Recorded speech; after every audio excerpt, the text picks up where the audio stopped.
محمد بن قاسم۔ محمد بن قاسم جو تھا نا 17 سال کا تھا، اور تابعین میں اس نے حضرت ابو ہریرہ کو بھی دیکھا ہے، بہت سے صحابہ کو دیکھا ہے۔ جب انہوں نے ہندوستان میں اپنا قدم رکھا تب ہر کوئی ان کے خلاف تھا، لیکن جب وہ یہاں سے جانے لگے تب ہر انسان کی آنکھوں میں آنسو تھے، یہاں تک کہ ہندوؤں نے ان کی محبت میں ان کی ایک تصویر بنائی اور اس تصویر کی عبادت کرنے لگے۔ اور محمد بن قاسم جب واپس جا رہا تھا نا سندھ سے، ہندوؤں کی تاریخ بتاتی ہے ہندو پھوٹ پھوٹ کے رو رہے تھے۔ چلیے آج جانتے ہیں اس جانباز نوجوان کی کہانی جو آپ کو ضرور انسپائر کرے گی۔ وہ اسلام جو محمد ابن قاسم کی سرکردگی میں سندھ میں آیا اور سندھ سے آگے بڑھ کر ملتان بلکہ موجودہ پاکستان کے تقریباً پورے نصف علاقے تک پہنچ گیا تھا۔ یہ اسلام خالص عربی اسلام تھا۔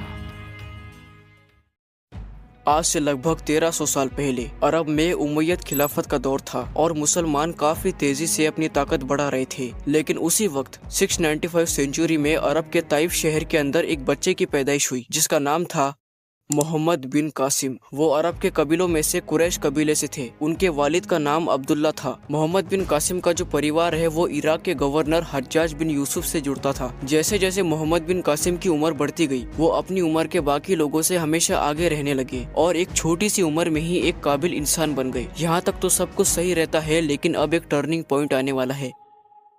کچھ عرب ویاپاری شری لنکا سے مکہ جا رہے تھے، راستے میں کراچی کے پاس کچھ لوٹیروں نے ان کے جہازوں کو لوٹ لیا اور ساتھ ہی عورتوں اور بچوں کو بھی قید کر لیا۔ جب یہ بات عراق کے گورنر حجاج بن یوسف کو پتہ چلی تب انہیں بہت غصہ آیا۔ پہلے تو انہوں نے سندھ کے راجہ داہر سے اس کی شکایت کی، لیکن راجہ داہر نے صاف منع کر دیا اور اس بات کو اگنور کیا۔ یہ راجہ داہر کی سب سے بڑی غلطی تھی۔ مسلمانوں نے ایران، عراق اور افغانستان تک فتح کر لیا تھا، لیکن ایک حصہ اب بھی بچا تھا، سندھ، یعنی آج کا پاکستان کا حصہ، جہاں راجہ داہر کی حکومت تھی۔ راجہ داہر کی اس گستاخی کی وجہ سے حجاج بن یوسف نے یہ ٹھان لیا تھا کہ اب چاہے کچھ بھی ہو جائے لیکن راجہ داہر کو ہرا کر سندھ کو فتح کرنا ہے۔ شروعاتی میں تو کافی چھوٹی موٹی جنگیں لڑی گئی، لیکن ہر جنگ میں حجاج بن یوسف کو ہار کا سامنا کرنا پڑا۔ اور اب ہماری کہانی میں انٹری ہوتی ہے محمد بن قاسم کی۔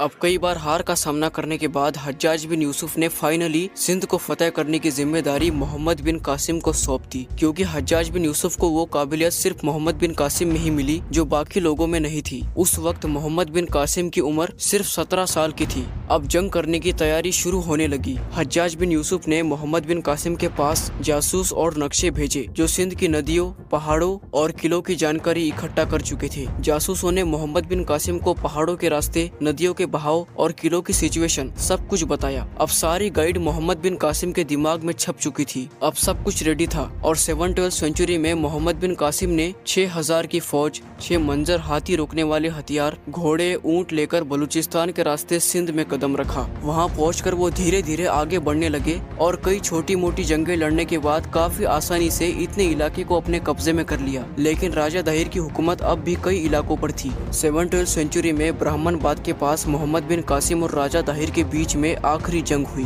محمد بن قاسم کی عمر بھلے ہی چھوٹی تھی، لیکن قابلیت اتنی تھی کہ راجہ داہر کو اس کا کوئی اندازہ نہیں تھا۔ جنگ کے دوران راجہ داہر ایک ہاتھی پر بیٹھا تھا۔ محمد بن قاسم نے ہاتھیوں کو الجھانے کے لیے آگ کے گولے اور تارپین تیل کا استعمال کیا اور فائنلی راجہ داہر مارا گیا اور محمد بن قاسم یہ جنگ جیت گیا۔ اور اب فائنلی پورے سندھ کے اوپر محمد بن قاسم کی حکومت شروع ہو گئی۔ اب جب محمد بن قاسم کی حکومت آئی تو انہوں نے اپنی عوام سے کہا کہ جو کوئی اسلام قبول کرنا چاہتا ہے وہ کر سکتا ہے اور جسے نہیں کرنا وہ جزیہ ٹیکس دے کر امن سے رہ سکتا ہے۔ مسلمانوں کو زکوٰۃ دینا ہوتا تھا اور غیر مسلمانوں کو جزیہ ٹیکس، جس کے بدلے انہیں مذہبی فریڈم کی گارنٹی دی جاتی تھی۔ محمد بن قاسم نے اپنی حکومت میں ہر انسان کو برابری کا حق دیا۔ انہوں نے کئی ہندو براہمن کو نوکری پر رکھا اور انہیں اپنے مذہب کو فالو کرنے کا پورا حق دیا گیا۔ محمد بن قاسم نے کئی مسجدیں بنوائی اور اسلام کو پھیلانے کا کام بھی شروع کیا گیا۔ ساتھ ہی انہوں نے مندروں کو توڑنے پر بھی پابندی لگا دی اور کسی کے ساتھ کوئی بھید بھاؤ نہیں کیا۔ انہوں نے ہر جگہ انصاف قائم کیا اور دھیرے دھیرے وہ عوام کے دل میں بسنے لگے۔ ان کے اخلاق اتنے اچھے تھے کہ وہ کسی بھی مذہب کے انسان کو اونچا نیچا نہیں سمجھتے تھے، جبکہ راجہ داہر کے وقت میں اونچی نیچی جات کا کانسیپٹ تھا۔